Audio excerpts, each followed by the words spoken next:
Hello students, welcome to my channel. आज हम start करने जा रहे हैं क्लास 6 जियो फर्स्ट चैप्टर, जिसका नाम है the earth in the solar system. इससे पहले हम हिस्ट्री का फर्स्ट चैप्टर रीड कर चुके हैं, what where how and when. अगर आपने उसकी वीडियो नहीं देखी है तो मेरे चैनल पे जाके आप देख सकते हैं, वहाँ वीडियो अवेलेबल है। तो आज हम जियो का फर्स्ट चैप्टर स्टार्ट करने जा रहे हैं। हम इसे रीड करना स्टार्ट करते हैं। How wonderful it is to watch the sky after sunset. हमें पता है कि शाम को जब सनसेट होता है उसके बाद जब हम आसमान देखते हैं तो कितना अच्छा लगता है देखने में। One would first notice one और two bright dot shining in the sky, soon you would see the number increasing. हम शाम को ये देखते हैं कि छोटे छोटे रात को डॉट्स दिखते हैं जिनको हम स्टार्स बोलते हैं, वो शाइनिंग करते हैं स्काई में। जब शाम शुरू होती है, अंधेरा होना शुरू होता है, धीरे धीरे जैसे जैसे अंधेरा होता जाता है वैसे वैसे वो जो ब्राइट डॉट्स हैं हमारे, उनके जो नंबर हैं बढ़ने लग जाते हैं। वो जो ब्राइट डॉट्स हैं वो इंक्रीज होने लग जाते हैं। You can not count them any more. हम उन्हें गिन नहीं सकते, बिल्कुल भी हम उन्हें काउंट नहीं कर सकते। The whole sky is filled with tiny shining objects, some are bright others dim. पूरा जो आकाश है वो उन टीनी छोटे छोटे ऑब्जेक्ट्स के साथ भर जाता है, छोटे छोटे स्टार्स के साथ भर जाता है। इनमें से कुछ ब्राइट होते हैं, कुछ डिम होते हैं। कुछ की रोशनी बहुत तेज होती है, कुछ की बहुत कम होती है। It seems as if the sky is studded with diamonds. ऐसा लगता है जैसे कोई डायमंड्स हो आसमान में। They all appear to be twinkling. वो ट्विंकलिंग करते हैं, चमचम करते हैं। ट्विंकलिंग का मतलब होता है चमचम करना, स्पार्क करना चीज़ का। मुझे बहुत अच्छे लगते हैं हमें देखने में। But if you look at them carefully you will notice that some of them do not twinkle as others do. लेकिन आपने कभी नोटिस किया है कि सभी स्टार्स ट्विंकल नहीं करते। कुछ स्टार्स ऐसे होते हैं जो ट्विंकल नहीं करते और कुछ ऐसे होते हैं जो ट्विंकल करते हैं। They simply glow without any flicker just as a moon shines. वो सिंपली ग्लो करते हैं जैसे कोई एक चंद्रमा शाइन करता है। चंद्रमा बिल्कुल ब्लिंक नहीं करता है, बिल्कुल ट्विंकलिंग नहीं करता है। ऐसे कुछ होते हैं जो बिल्कुल ट्विंकलिंग नहीं करते। Along with these bright objects, you may also see the moon on the most of the days. In bright objects के साथ हमें एक मून चंद्रमा देखने को मिलता है।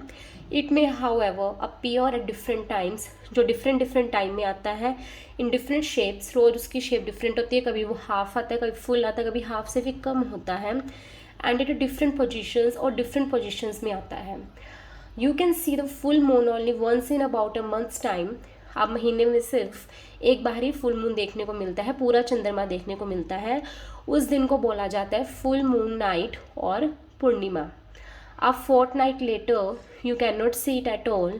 बाकी रातें अगर आप देखें तो आपको पूरा चंद्रमा कभी दिखाई नहीं देगा। It is a new moon night और अमावस्या, जिस दिन बिल्कुल चंद्रमा दिखाई नहीं देता है उस रात को बोला जाता है न्यू मून नाइट और अमावस्या। उस दिन चंद्रमा नहीं आता। On this day you can watch the night sky best provided it is a clear night. उस दिन आपको रात को सिर्फ आपके स्टार्स दिखाई देते हैं। Do you wonder why can we see the moon and all those bright tiny objects during the day time. क्या आप कभी देख के सुन के हैरान हुए हो, कभी सोच के हैरान हुए हो कि जो चंद्रमा है और जो टीनी ऑब्जेक्ट्स स्टार्स हैं वो हमें दिन के टाइम क्यों नहीं दिखाई देते? It is because the very bright light of the sun does not allow us to see all this bright objects of the night sky. ये इसका कारण क्या है कि हमें जो मून है और स्टार्स हैं वो दिन के टाइम क्यों दिखाई नहीं देते? इसका आंसर है क्योंकि जो दिन में सन, जो सूरज होता है, उसकी लाइट इतनी ब्राइट होती है, इतनी तेज़ लाइट होती है कि उसकी उस तेज़ रोशनी में वो हमें जो मून है और ब्राइट ऑब्जेक्ट्स हमारे स्टार्स हैं वो नहीं दिखाई देते। वो सिर्फ हमें रात को दिखाई देते हैं क्योंकि शाम को जो सूरज है वो चला जाता है। The sun, the moon and all those objects shining in the night sky are called celestial bodies. आपको एग्जाम में क्वेश्चन आ सकता है, define cluster bodies. What is a cluster bodies? क्या होते हैं क्लस्टर बॉडीज? सूरज, चंद्रमा और सारे ऑब्जेक्ट्स जो हमें आसमान में शाइन करते दिखाई देते हैं in the night sky are called celestial bodies. रात को चंद्रमा जैसे हमें हमारे स्टार्स दिखाई देते हैं चमकते हुए, तो इन सबको क्लस्टियल बॉडीज बोला जाता है। Some celestial bodies are very big and hot.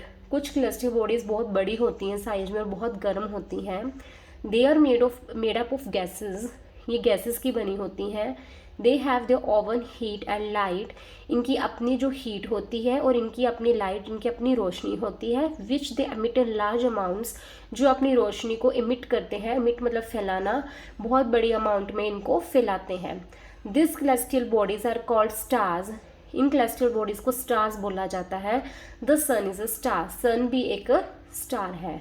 अगर आपको बोले स्टार्स क्या होते हैं, स्टार्स वो होते हैं, कुछ celestial स्टार्स ऐसे होते हैं जो साइज में बहुत बड़े होते हैं और गर्म होते हैं। ये गैसेस के बने होते हैं, बहुत सारे गैसेस का मिक्सचर होता है जो हम आगे डिस्कस करेंगे। इनकी अपनी हीट होती है, अपनी रोशनी होती है, और इनकी इतनी ज़्यादा रोशनी होती है कि लार्ज अमाउंट में, बहुत बड़ी मात्रा में अपनी रोशनी को ये फैलाते हैं। इनको स्टार्स बोला जाता है। याद रखना कि जो सन है वो स्टार है। Countless twinkling stars in the night sky are similar to the sun, जो हम रात को स्टार्स देखते हैं, जो रात को हमारे तारे चमकते हैं आसमान में, वो भी सन की तरह ही है। But we do not feel their heat और light and they look as tiny because they are very far from us. हम उनकी ना तो हीट फील करते हैं, उनकी ना ही कोई गर्मी होती है, और ना ही उनकी इतनी तेज़ रोशनी होती है जितनी सूरज की होती है। ऐसा क्यों? और वो छोटे भी दिखाई देते हैं। ऐसा क्यों? जो वो है हमारे अर्थ से बहुत ज़्यादा दूर है। सन है जो वो नज़दीक है इन स्टार्स के कंपेयर हमारे अर्थ से, और जो हमारे स्टार्स हैं ये बहुत ज़्यादा दूर हैं, इसलिए ये छोटे दिखाई देते हैं। इनकी हमें हीट भी फील नहीं होती, और ना ही इनकी लाइट इतनी स्कैटर हो पाती है, फैल पाती है। हम यहाँ पे एक एक्टिविटी है बॉक्स में, हम रीड करते हैं। यू विल नीड, आपको एक टॉर्च चाहिए, a sheet of plain paper, एक आपको प्लेन पेपर लेना है, आपने एक शीट लेनी है प्लेन पेपर की, उनके ऊपर लाइन वगैरह नहीं होनी चाहिए, बिल्कुल प्लेन पेपर होना चाहिए।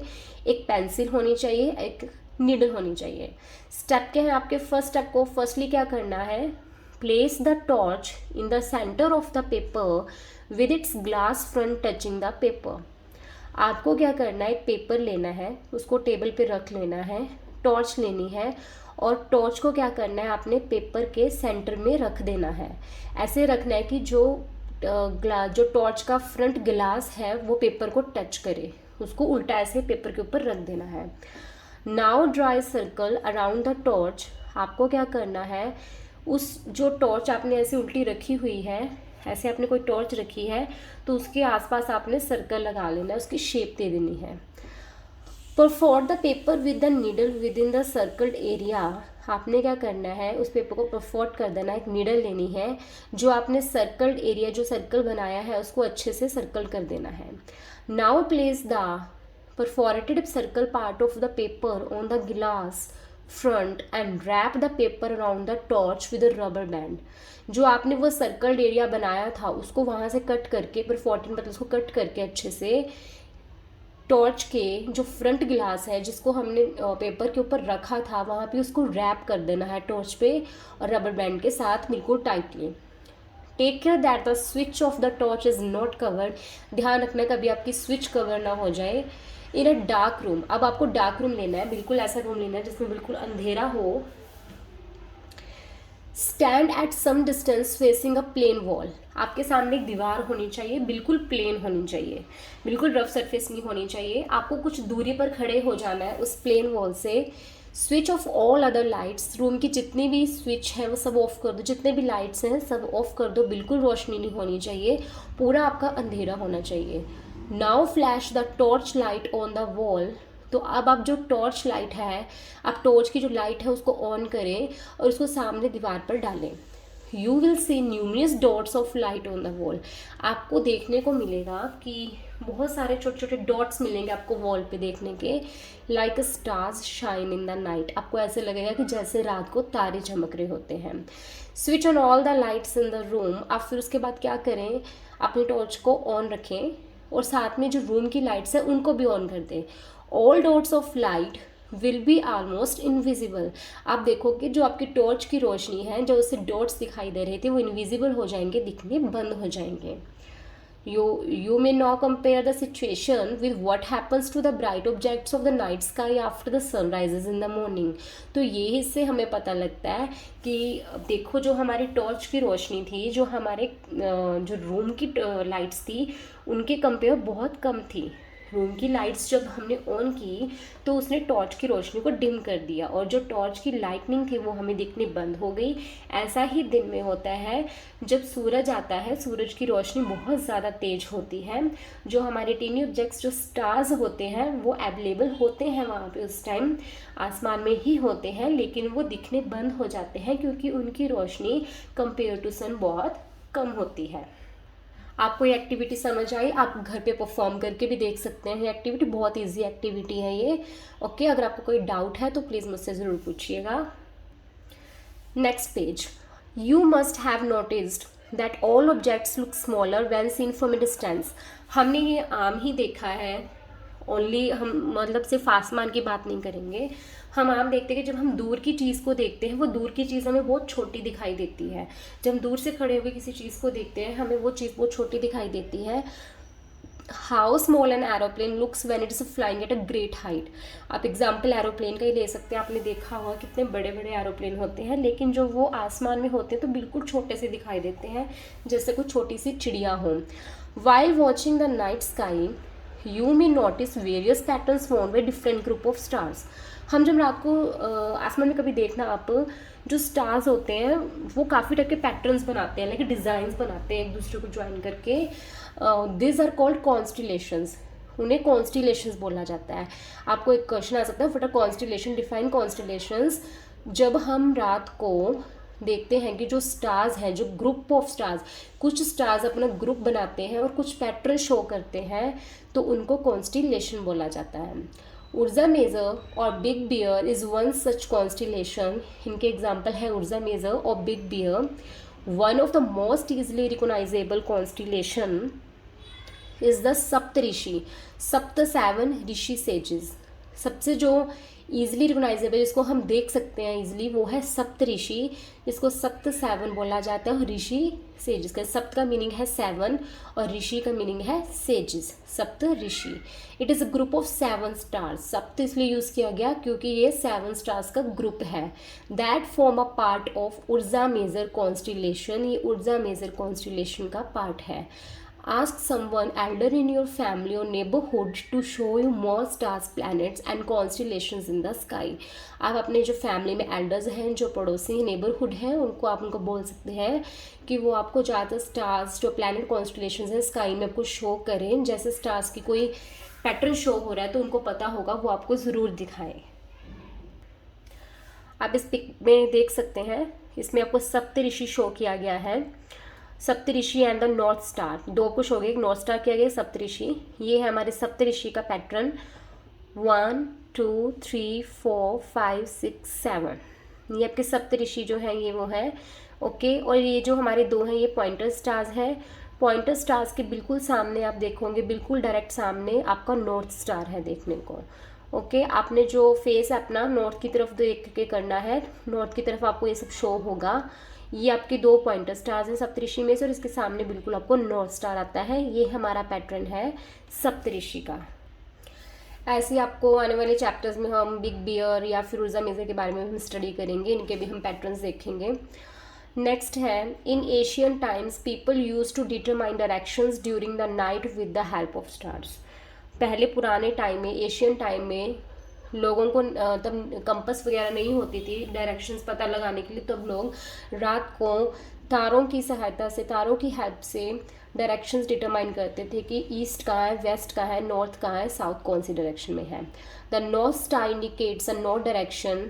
जैसे आपको ये दिखाया गया पिक में, नॉर्थ स्टार, जो ये नॉर्थ स्टार है, अगर आप इसको देखते तो ये आपको डिटरमाइन से पता लगता था कि नॉर्थ डायरेक्शन किस तरफ है। जैसे ये लड़की है, इसने नॉर्थ की तरफ फेस किया हुआ है और नॉर्थ स्टार को देख रही है, तो मतलब इस साइड जो है वो नॉर्थ डायरेक्शन है। Sorry for disturbance. तो ये हमारी नॉर्थ स्टार है, तो इसके सामने नॉर्थ डायरेक्शन है। नॉर्थ के अपोजिट हमारी होती है साउथ, और इधर हमारी ईस्ट और waste. The North Star indicates the north direction. It is also called the pole star. North Star को एक नाम दिया जाता है pole star का। It always remains in the same position in the sky. ये हमेशा आसमान में एक ही पोजीशन में, एक ही जगह पर नॉर्थ डायरेक्शन में रहता है, जिससे पता लग सकता है कि ये नॉर्थ डायरेक्शन है। We can locate the position of the pole star with the help of Saptarishi. हमें अगर पता लगाना होगी पोल स्टार कहाँ है तो हम सप्तऋषि को देखेंगे, पहले सप्तऋषि के पैटर्न को देखेंगे और सप्तऋषि के जो 2 पॉइंटर स्टार्स हैं उनके सामने बिल्कुल नॉर्थ स्टार होता है।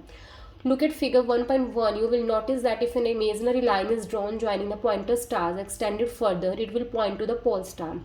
फिग 1.1 पर में हम डिस्कस कर चुके हैं, ये हमारे सप्तऋषि पैटर्न था और यहाँ पे हमारे 2 पॉइंटर स्टार्स थे और इनके सामने जो ये था हमारा नॉर्थ स्टार था जिसको हम बोलते हैं pole star. Some celestial bodies do not have their own heat and light। कुछ celestial bodies अब ऐसी होती हैं, हमने पहले स्टडी किया celestial bodies जैसे सन की उसकी अपनी हीट उसकी लाइट, कुछ celestial bodies होती हैं जिनकी हीट लाइट होती है। अब कुछ ऐसी भी होती हैं जिनकी अपनी हीट नहीं होती ना ही अपनी लाइट होती है। They are lit by the light of the stars. ये स्टार्स की रोशनी में ही दिखाई देते हैं। Such bodies are called planets. ऐसी बॉडीज़ को प्लैनेट्स बोला जाता है। The word planet comes from the Greek word planetai which means wanderers. ये जो वर्ड प्लैनेट है एक ग्रीक वर्ड था प्लैनेटाई जिसका मीन था वॉन्डरर्स, उससे बना है। The earth on which we live is a planet.